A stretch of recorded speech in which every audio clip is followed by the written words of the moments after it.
Oi, gente. No Show Business de hoje, o tema é crise energética. Para uma conversa sobre esse assunto, está conosco o economista Gessner Oliveira.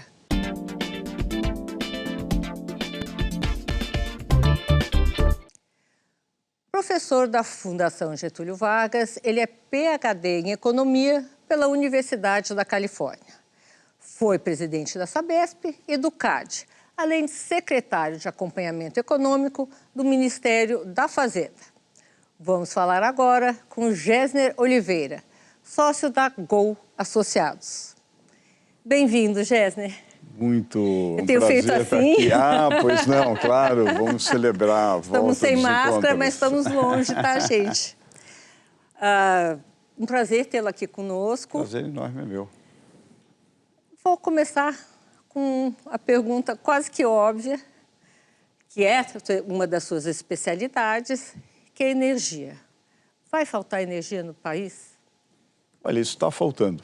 Na verdade, a gente está numa situação de, para usar a expressão da nova cobrança, de escassez hídrica. Quer dizer, nós temos uma situação já clara há vários meses, que a oferta de energia não é suficiente para dar uma segurança para a economia, para o país. Então, são necessárias medidas emergenciais para contornar esse problema, mas a gente tem que enfrentar o problema de curto prazo, mas com um olhar sempre no médio e longo prazo, para ver como adotar medidas que previnam situações como a que a gente está vivendo hoje, como a gente já viveu em 2001, como já vivemos em 2014. Por que não se preveniu, os governos não preveniram essa nova crise? Olha, nós temos um sistema que ele tem uma vantagem e uma desvantagem. Qual que é a vantagem? A vantagem é que é um sistema com uma energia limpa. A energia hidrelétrica, que hoje corresponde a 70%, em números grosseiros, da nossa matriz elétrica, ela é uma energia limpa, ela não depende de combustível fóssil. Portanto, o Brasil não emite muito gases de efeito estufa que provocam um aquecimento global em função da sua matriz elétrica. Isso é o lado positivo. O lado negativo, e que precisa atenção, é que nós dependemos de um regime adequado de chuvas. Onde nós armazenamos energia? Nós armazenamos sob a forma de água nos reservatórios. E à medida que a energia vai sendo gerada, essa água aciona as turbinas e fornece a energia necessária para a economia. O problema é que o regime de chuvas varia, né, como todos nós sabemos, né? A profissão de meteorologista não é fácil. E prever as chuvas não é fácil, especialmente em um momento onde, reconhecidamente, os modelos de previsão são ultrapassados, porque tem havido uma mudança climática muito forte no planeta.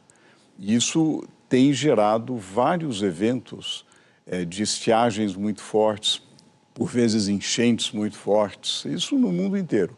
E, naturalmente, então, o nosso sistema, que já era muito dependente do regime de chuvas, é dependente num regime de chuvas mais instável. Exatamente. Isso gera um problema.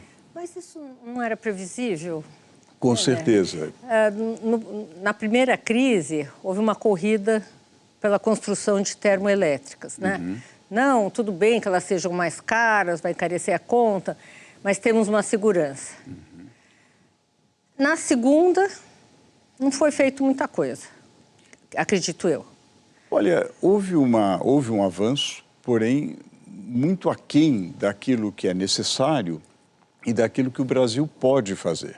Em 2001, nós tínhamos, a matriz elétrica dependia quase que 90% da hidroeletricidade, ou seja, éramos muito dependentes do regime de chuvas. Houve uma melhora, como você falou, houve uma fatia de cerca de 25% da matriz com outras fontes. Em particular, as térmicas têm um papel importante, é um seguro justamente contra essa variação do regime de chuvas.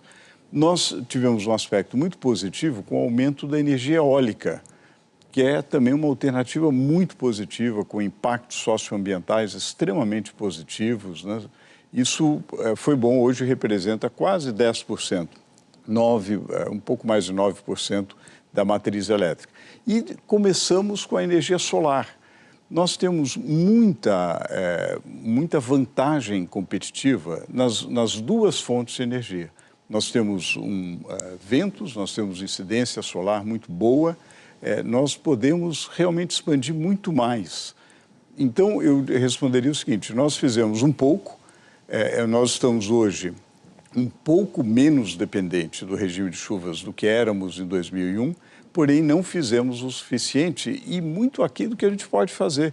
Eu sugiro e tenho discutido com vários grupos a respeito de um bordão 30 em 30. 30% de energia solar e eólica em 2030. É possível fazer, é possível aumentar e é desejável que você aumente muito essa fatia de solar e eólica, bem como várias outras formas de energia. Por exemplo, nós temos os resíduos sólidos urbanos, que podem ser uma fonte para a geração de energia. Traduzindo, nós vamos gerar energia a partir do lixo. Isso é feito em vários países. Há várias formas e tecnologias. Essa recuperação energética dos resíduos é muito importante. Felizmente, o Brasil tem profissionais competentes para desenvolver. Agora, precisa realmente um foco para que se faça isso. Nós estamos aqui conversando, você usa muito precisamos, temos, né? Uhum. Que são termos que a gente já usou em outras épocas. Por que a gente fica no precisamos e não vamos fazer já? Olha, eu acho que nós temos aqui dois problemas. Primeiro, acho que falta no Brasil planejamento. No setor público. Realmente há um grande problema de ficar lidando com os incêndios do curto prazo sem olhar onde queremos chegar. Então, quando eu sugiro, olha, 30 em 30, são metas, quer dizer, nós precisamos de metas. Que tipo de matriz elétrica nós queremos ter daqui a 10 anos, daqui a 20 anos, daqui a 50 anos? Eu acho que esse tipo de ação falta muito. Isso é uma coisa de Estado, que não pode ficar variando ao sabor de cada governo. Do gosto desse governo por isso, por aquilo. Como é que faz para blindar? Olha, a Sônia não tem uma fórmula mágica, mas você sugeriu algumas formas. Por exemplo, a política do Banco Central, que é muito importante para a taxa de juros, para o custo do dinheiro. Hoje você tem mais autonomia do Banco Central. Recentemente foi aprovada uma lei de autonomia do Banco Central. A reforma administrativa é muito importante. Por quê? Porque ela precisa racionalizar, não qualquer reforma para enganar, uma reforma para valer. Para brasileiro ver, né? E para se beneficiar em sentido de você valorizar o servidor do Estado, né? Pensando no longo prazo e, ao mesmo tempo, racionalizar, quer dizer, tirar recursos onde só tem desperdício, empreguismo, são supérfluos, e colocar naqueles centros de planejamento, por exemplo, de planejamento de política energética, de política de transporte, de política urbana, etc., onde é necessário ter essa visão de médio e longo prazo. Então, e de Estado, né? E de Estado, sem dúvida.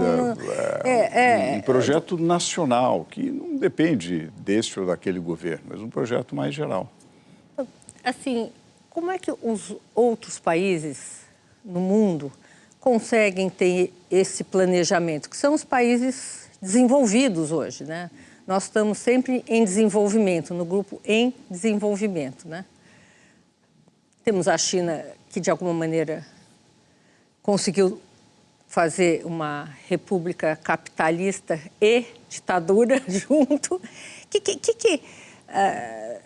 que poderia ser organizado para você ter umas políticas de Estado? Por exemplo, nessa área de energia.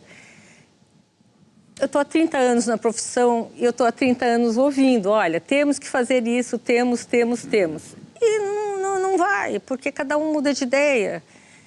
Não pode ser uma coisa que vá para o Congresso, seja votada como PEC. Como blindar? Olha, cada país encontra a sua solução. Quer dizer, não tem no planeta, não tem assim, aquela solução.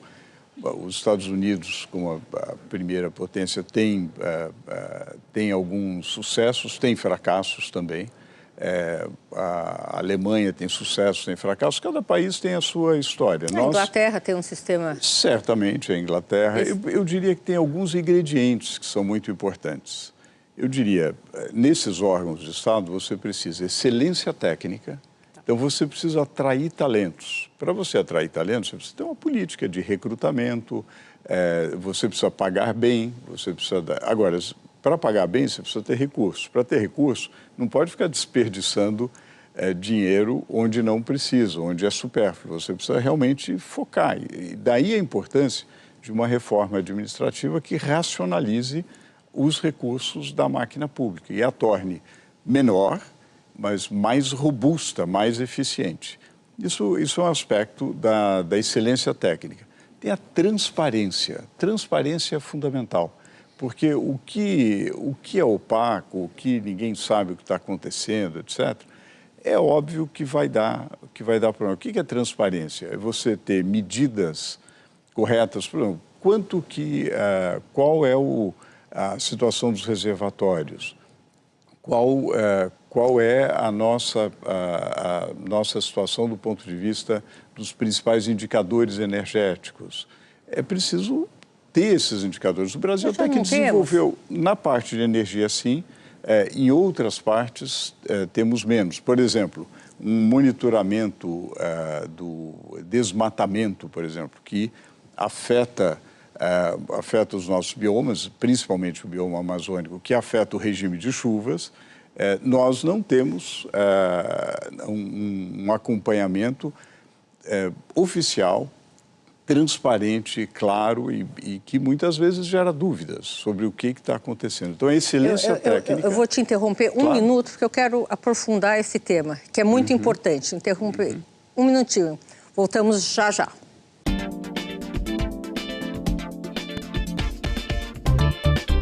Voltamos com o nosso entrevistado, o economista Gessner Oliveira. Gessner, estamos começando a conversar um pouquinho sobre chuvas, sobre meio ambiente e o impacto disso no sistema de energia elétrica e no meio ambiente, enfim, etc. e tal. Para mesurar, por exemplo, desmatamento, o INPE é um órgão apropriado? Deveriam ter outros? Como é que funciona? Eu acho que o INPE é um órgão adequado, ele precisa ser, aliás, fortalecido, ter recursos, os seus técnicos serem preservados. A gente comentava antes, é preciso excelência técnica, que tem, transparência, que tem, e é preciso independência também. Órgãos técnicos têm que emitir opiniões e dar informações para a sociedade com total independência. Então, é muito importante, você pergunta, o que nós queremos do ponto de vista de informações? Queremos pessoas capacitadas a elaborá-las, que o façam com transparência e que tenham total independência. Isso é a melhor coisa que tem. Você defenderia um Ministério do Meio Ambiente independente? Olha, não um ministério independente, porque o ministério faz parte do governo, É uma provocação. Do executivo. Não, do executivo, e os poderes têm que se respeitar e serem independentes entre si, né? Não interferir um no trabalho do outro. Agora, com isso, nós podemos aproveitar muitas coisas, Sônia. Eu falava dos resíduos sólidos urbanos. O Brasil tem um problema muito sério. Ainda nós temos mais de 1.500 lixões, que é uma vergonha, né? Então, no mundo não existe isso. Eu não sei como é que infelizmente, no mundo subdesenvolvido existe. E, infelizmente, as nossas estatísticas na área de saneamento ainda estão com o mundo subdesenvolvido. A gente precisa dar um salto em água, em esgoto, em drenagem e gestão de resíduos sólidos urbanos. Quer dizer, as nossas cidades, infelizmente, ainda têm muitos problemas com falta de aterros, com falta de reciclagem, com falta de reaproveitamento dos resíduos. Nós precisamos passar da economia linear, que é a economia que você tira alguma coisa da natureza, produz e joga fora para porcalhar a natureza, para a economia circular, aquela economia que é harmônica com o meio ambiente, que você retira algo, trabalha, produz serviços, bens, depois o resíduo é reaproveitado de uma forma amigável com o meio ambiente. Por exemplo, nós podemos ter mais água se nós tivermos mais água de reuso. Nós pegamos, assim como Israel faz, assim como a Espanha faz e vários outros países fazem, nós pegamos o efluente do esgoto doméstico e transformamos em água de reuso. Uma água que pode ser utilizada pela indústria, pela agricultura, até mesmo potável para consumo humano. Então, esse tipo de ação, a mesma coisa ocorre com o lixo. Ele pode virar energia. Além do que, nós sequestramos muitos gases que normalmente são provocados. O gás metano, por exemplo, tem um efeito sobre aquecimento global muito forte. Ele pode ser sequestrado, no bom sentido, ele é retirado e utilizado para produzir outras coisas. Então, o Brasil pode fazer tudo isso. As pessoas sabem que o gás metano, o gado produz muito gás metano, né? É verdade, é verdade. Engraçado. Isso seria um... Não, nós podemos ter várias ações no Brasil que, de uma matriz que já é limpa, ela ficar ainda mais limpa. E qual é a grande vantagem? Significa que o produto e o serviço brasileiro, ele requer menos emissão de gases de efeito estufa. Ou seja, o Brasil pode se tornar um país de vanguarda para atacar o grande problema do planeta de aquecimento global. O problema do Brasil, a gente conversando aqui, não é de diagnóstico mais, é? Olha, o diagnóstico é sempre importante. Seria pretensão nossa dizer que nós temos o diagnóstico perfeito. Nós precisamos... Mas esse diagnóstico que você faz... Tem, é isso. Em 2030, enfim... De mais energia solar e energia eólica. Isso já não existe há algum tempo? Estou provocando você. E além do diagnóstico, o que é necessário fazer? O que é necessário fazer para blindar uma política de energia elétrica decente, que atenda o país? O que é possível fazer? Olha, é muito importante ter metas claras. Então, por exemplo, hoje, se você... a gente aqui conversando chega à conclusão que energia solar é importante. Mas qual é a nossa meta daqui a 10 anos? Se você não tem meta, se você não sabe aonde você quer chegar, você não chega. Isso é claro. Sem saber de onde você vem também não chega. Também, quer dizer, então é preciso estabelecer metas, é preciso persegui-las. Também os nossos mercados precisam funcionar de forma mais livre para que você tenha estímulos, por exemplo, para pesquisa, desenvolvimento de novas formas de energia. Então, o estímulo à inovação é muito importante. A gente falou da energia solar, mas já há várias experiências no estado de São Paulo, por exemplo, de energia solar flutuante, que utiliza as lâminas d'água para colocar as placas de energia solar, e isso tem várias vantagens. A EMAI tem um projeto piloto extremamente exitoso e é algo extremamente com uma perspectiva muito boa, né? Assim como vários especialistas têm chamado a atenção para a importância do hidrogênio verde, que também como outra fonte de energia extremamente importante. E você pode combinar as várias fontes de energia. A gente conversava, por exemplo, você pode ter uma hidrelétrica que ela tem o trabalho típico de uma hidrelétrica usando água armazenada, mas para o armazenamento dessa água você pode usar um outro tipo de energia. E a combinação, por exemplo, de energia solar e energia hidrelétrica pode dar um resultado extremamente positivo.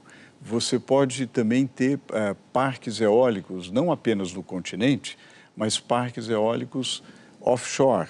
Nós já temos uma experiência com a Petrobras, aliás, uma experiência extremamente exitosa das plataformas para a exploração do petróleo. Nós podemos, eventualmente, essa tecnologia pode ser útil para uma utilização de plataformas offshore, não para combustível fóssil, mas para energia eólica, né, para parques eólicos. Qual a sua posição sobre privatização, por exemplo, da Eletrobras? A Vale foi privatizada e caminhou passos largos, né? Em termos de produtividade, de retorno, enfim.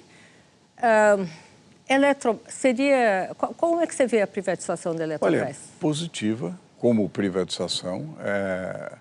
Quando nós comparamos as empresas estatais e as empresas privadas, as empresas privadas elas têm muito mais capacidade de investimento, elas têm mais estímulo para a inovação.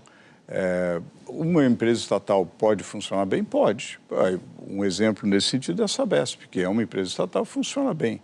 Agora, em geral, as empresas privadas têm maior capacidade de investimento. E nós precisamos, na infraestrutura brasileira, se há algo que nós precisamos é investimento. Nós investimos em infraestrutura muito pouco hoje, um pouquinho mais de 2% no conjunto, o que é muito abaixo do necessário, que é algo pelo menos de 4%, e abaixo do que nós já tivemos, por exemplo, nos anos 70, algo superior a 5% de investimento em infraestrutura. Então, falta tudo. Rodovia, ferrovia, porto, armazenamento, energia. E a Eletrobras, em mãos privadas, pode investir mais, o que é fundamental para o setor elétrico. Ela pode inovar mais. Isso, especialmente numa situação em que o setor público brasileiro se encontra numa situação com muito baixa capacidade de investimento. Nós temos um problemaço. Acho que a gente consegue, nesse governo, avançar na privatização da Eletrobras? Bom, houve avanço no sentido de aprovação pelo Congresso da privatização. Infelizmente, houve a inclusão de vários pontos que não só não tinham nada a ver com a privatização da empresa, como representam custos adicionais e são absolutamente questionáveis. Então, foi um processo para fazer algo positivo, porém que carregou uma série, o termo clássico, né? São os jabutis. Né? Penduricalhos, jabutis, então, jabuticabas. São coisas que, primeiro, não tinham nada a ver com a privatização da Eletrobras e, segundo, são absolutamente questionáveis do ponto de vista de eficiência, etc. Então, poderia ter sido bem melhor, mas foi. Você citou uma empresa bem gerida, que é a Sabesp. E isso me remeteu aos Estados Unidos. Os Estados Unidos, eles têm um sistema, uma federação, em que os estados têm muito mais liberdade de fazer suas regras, sua privatização, etc. Isso é um problema no Brasil, mas eu quero que você responda no próximo bloco. Ok. Um minutinho só. Voltamos já já.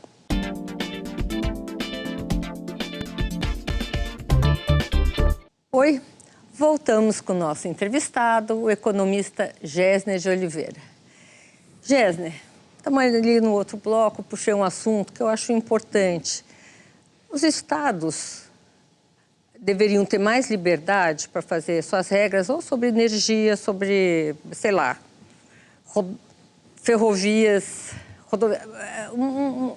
mais liberdade. O Brasil é um país muito grande, né?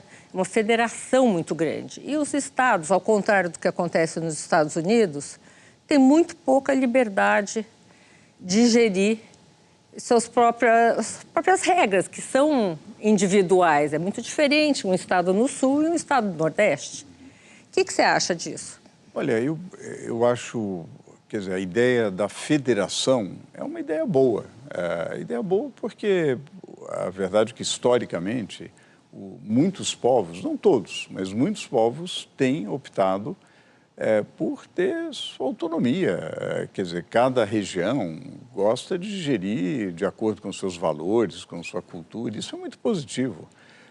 E o espírito da federação, da nossa Constituição, é esse, de autonomia, de independência. Cada estado tem sua Constituição, cada estado tem suas políticas, isso é absolutamente desejável. Porém, é muito importante haver coordenação e cooperação. Quer dizer, a arte dessa governança política está entre combinar coordenação com autonomia, né? Cada um pode fazer uma série de políticas de acordo com seus valores, sua cultura, porém, de forma coordenada para que o resultado seja melhor para todos.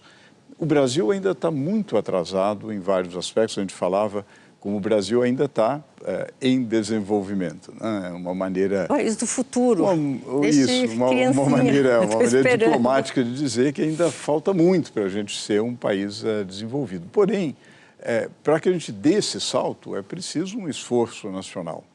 Então, é essa combinação que é muito importante, essa visão de projeto nacional, deixando e dando espaço para que cada região faça as regras de acordo com as suas peculiaridades. Eu sou muito curiosa em relação à energia, né? E, enfim, eu fico vendo alguns pontos. Por exemplo, o Ceará é um estado com muito sol, né? Com vento. Sol e vento. Exatamente. Será que ele poderia, o estado em si, decidir investir nesse tipo de energia e um outro estado que não existe, sei lá, Minas Gerais, também investir? Poderiam ser independentes nesse tipo de decisão? Com uma certa independência, sim. É claro que tem que ter uma lógica nacional. Por causa da distribuição. Isso, e nós temos uma vantagem em relação a vários países, que é um sistema integrado. Então, por exemplo, se falta energia no Sudeste, aliás, hoje a gente está usando isso. O operador nacional do sistema, ele faz o termo, aqui para o espectador pode ser engraçado, de despachos, né? Então, de energia.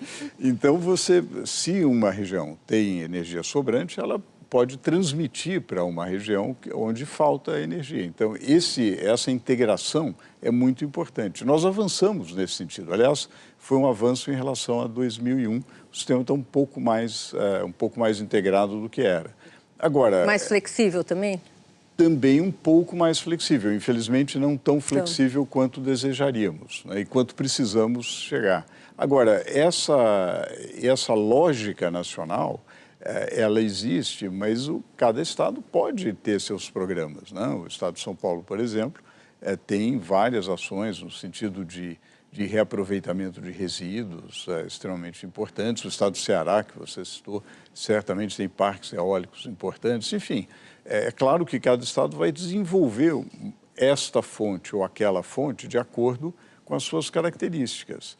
E uma lógica nacional, uma política nacional, tem que integrar as várias políticas estaduais.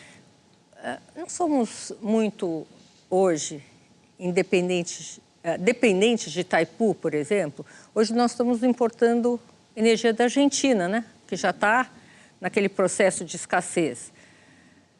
Ficamos quantos anos tão dependentes de Itaipu quanto somos? Faz parte desse contexto mais geral que nós, não é necessariamente de Itaipu, mas eu acho que nós precisamos ter uma menor dependência de hidroeletricidade em geral. Nós precisamos desenvolver outras fontes de energia. E eu citei várias aqui, né? Solar sob várias formas, a eólica, novas pesquisas, por exemplo, que já estão em desenvolvimento de hidrogênio verde e biomassa. Né? Nós, obviamente, temos uma tradição com o bagaço da cana-de-açúcar, temos uma tradição desde os anos 70 do século passado. Isso é muito positivo, mas precisamos diversificar também, aproveitar outras fontes, outros resíduos da agropecuária e resíduos sólidos urbanos. Nós temos um problemaço das nossas cidades sujas, com lixo, com baixíssima reciclagem, e nós precisamos usar essa tragédia social do saneamento a nosso favor, produzindo energia a partir dos resíduos sólidos urbanos. Qual país no mundo faz isso bem? A Alemanha faz muito bem, os países escandinavos fazem muito bem, tem uma taxa de reciclagem bastante elevada. Eu não diria que nós vamos imitar esses modelos. Cada um desses países, a Alemanha, a Suécia, a Dinamarca, o Japão, cada um desses países vai nos ensinar alguma coisa, né? Nós podemos derivar lições muito importantes de cada um deles. Agora, nós precisamos achar o nosso caminho. E o nosso caminho é muito promissor, porque nós temos um país que já tem uma matriz elétrica limpa. Veja a China, por exemplo. A China depende muito do carvão. A transição energética da China é muito mais difícil do que a nossa. Custosa, né? Muito mais custosa. A nossa tarefa, eu não quero diminuir essa tarefa fundamental de combater o desmatamento, mas a nossa tarefa é muito mais fácil para reduzir a emissão de gases de efeito estufa do que de vários outros países. Eu diria, Sônia, que talvez o Brasil seja o país com maior capacidade de diminuir a emissão de gases de efeito estufa. Ou seja, o Brasil tem que estar na vanguarda do combate ao aquecimento global, em benefício do mundo, mas não apenas, em nosso benefício. Seja porque nós fazemos parte do planeta, seja porque os nossos produtos e serviços serão muito mais valorizados, porque serão vistos como os produtos do futuro, os serviços do futuro, com menos unidades de emissão de gases de efeito estufa. Agora, como conscientizar a população de que isso é muito importante? Tem que ser a população em si. Eu sou membro, sou conselheira do SOS Mata Atlântica há muitos anos. E o que a gente vê é uma situação onde as pessoas só no extremo começam a pensar, quando falta água, quando falta energia, quando começam uma devastação grande, um desmatamento, só no limite. O brasileiro, ele reage no limite, né? Ele não tem uma mentalidade preventiva, né? Não sei, às vezes eu fico pensando numa coisa simplista. Será que porque a gente não tem um inverno horroroso, fica todo mundo preso dentro de casa, que sempre que falta alguma coisa, você estende, tem um sol, estende, tem um peixe, estende a mão, tem... Eu não sei, o que faz para conscientizar a população brasileira de que isso é importante? Olha, o enfrentamento de crises é um bom exemplo. Nós estamos vivendo uma crise hídrica. Também vivemos em 2001. Pois é, mas houve mudanças, como a gente viu. Quer dizer, houve mudança na matriz, mas a gente pode aprofundar. Vamos aproveitar essa situação de crise para plantar o futuro. Exatamente. Né? Vamos aproveitar para realmente introduzir novos hábitos e o bolso ajuda muito. Eu acho que o sistema, quer dizer, de bandeiras. O sistema de bandeiras, se está faltando água, precisa ser mais caro. Se está faltando energia, precisa ser mais caro.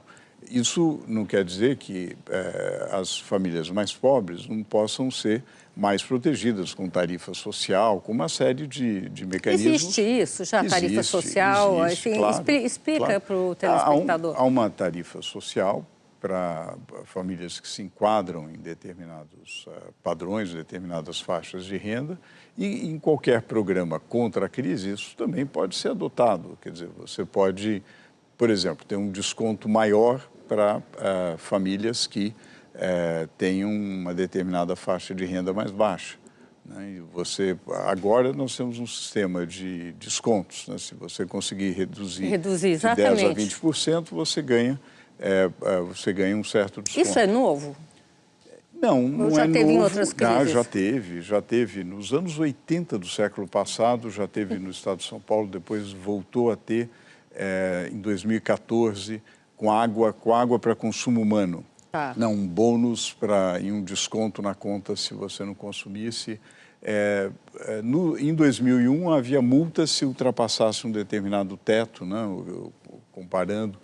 Eu acho que em momentos de crise, você precisa ter prêmios e punições. Então, se você passa de um determinado teto, você pode ter uma multa. Por enquanto, o governo optou, me parece correto, a opção dar esse desconto para quem reduzir 10 a 20. Mas a gente pode estimular mais.